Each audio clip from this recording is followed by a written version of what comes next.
Alright guys, this is Reckless RC again, working on the axial deadbolt, um, and we have a problem with the steering servo acting quite buggy. So what I'm going to do is I'm going to change my steering servo out, and I'm actually going to put in a high-tech HS 645MG, just a really high torque servo, all metal gears inside with a um, aluminum connection rod. And the only reason I'm doing this is because on the axials, the climbing trucks, they need a lot of turning power because they're going over a lot of rugged terrain. So to do this, very simple on this machine. Obviously, just take the top off. Um, and what you're going to do is you're going to remove the plug from the servo plug from your receiver. Undo the 4 bolts that hold it in place. And then we have to take the servo horn off. It's quite simple. If you have the right tool, it's simple. There we go.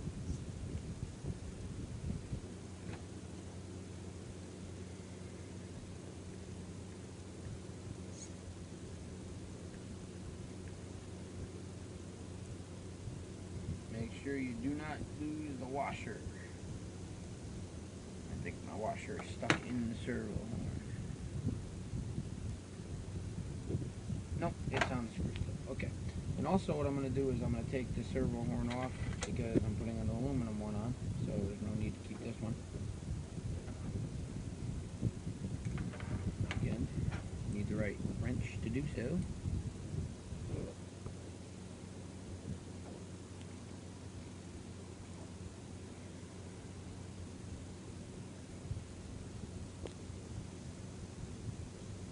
I also have the axial wraith, which is right up there. The difference between the axial wraith and the deadbolt is that the deadbolt actually has a higher clearance, different frame setup. It's actually a very nice truck, and it was cheaper than the axial wraith. But still like both. Still like the axial wraith and the deadbolt. Just don't know which one I like better yet.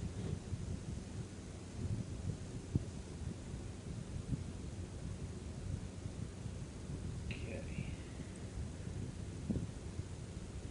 Now put our nut back on the other side.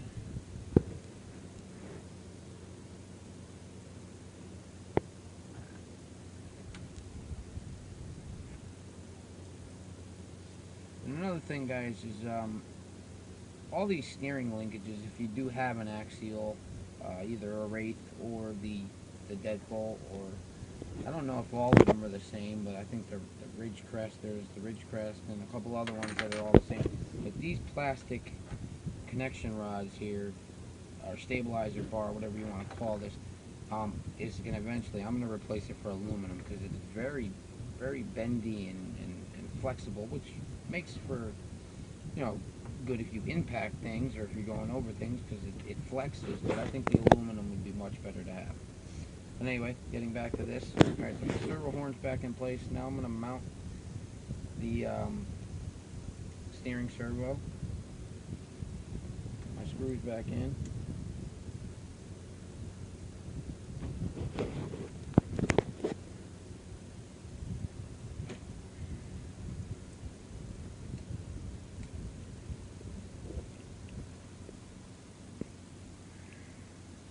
And use hand tools. Don't use drills because this is plastic.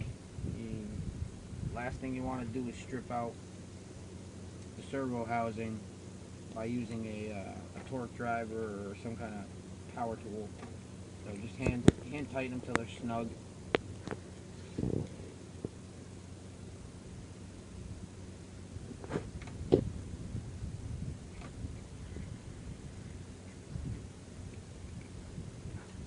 Make sure you obviously get all 4. You don't want to miss any screws.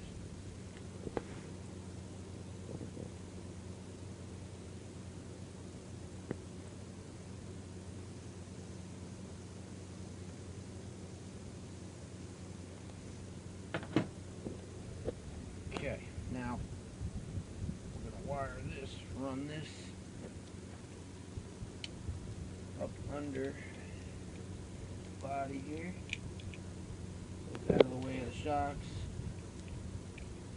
You don't pinch it, catch it anywhere. If I can actually do that.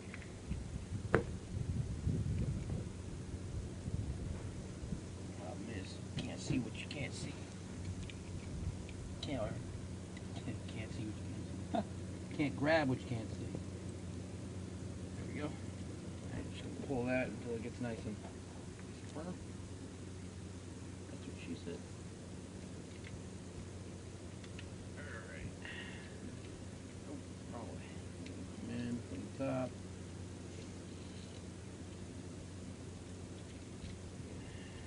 There you go. And this plugs in to the first one. Obviously on the axial receiver it's labeled steering, so you can't mess that up. Just make sure you guys plug it in the right way, because if you don't, you're going to have issues. Okay, now it's plugged in. We're going to take a battery, then we're going to test it. And this also you have to do once you install the steering servo, because you want to get your servo to sit right in the middle so your steering is nice and straight. So let me just grab my remote.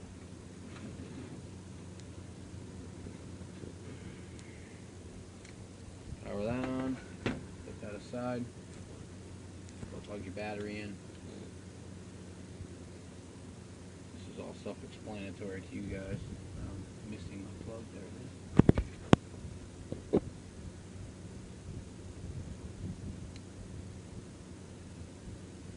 Red to red, black to black.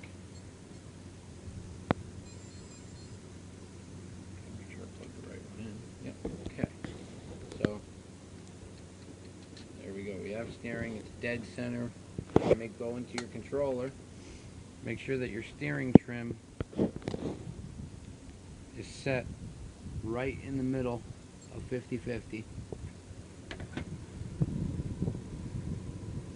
Then you're going to grab the servo horn, make sure your tires are straight, and just get it in place,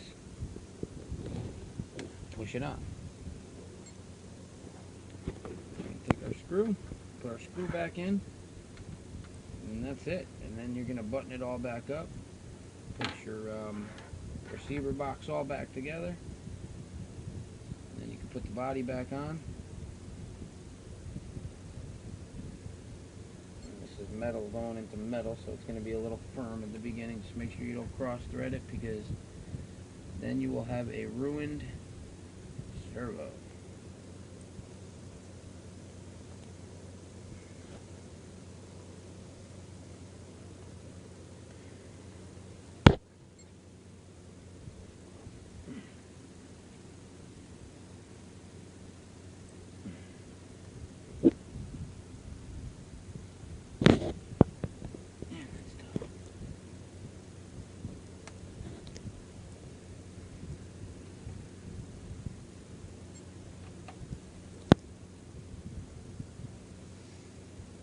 Okay, so that's all done.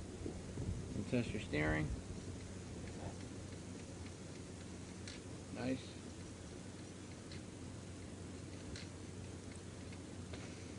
Okay, so that's how you install a new steering servo into your axial, whatever axial you have. Also, guys, I was going to do a how-to video on this. I actually painted a 1973 Ford Bronco body all myself. It's actually came out pretty good. I'm actually surprised.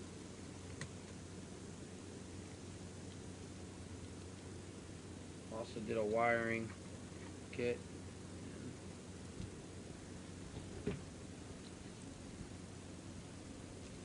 And that's pretty much it, guys. So that's how you do your steering servo. And if you like the video, please click subscribe and like. And see you next time for the next how you do a video.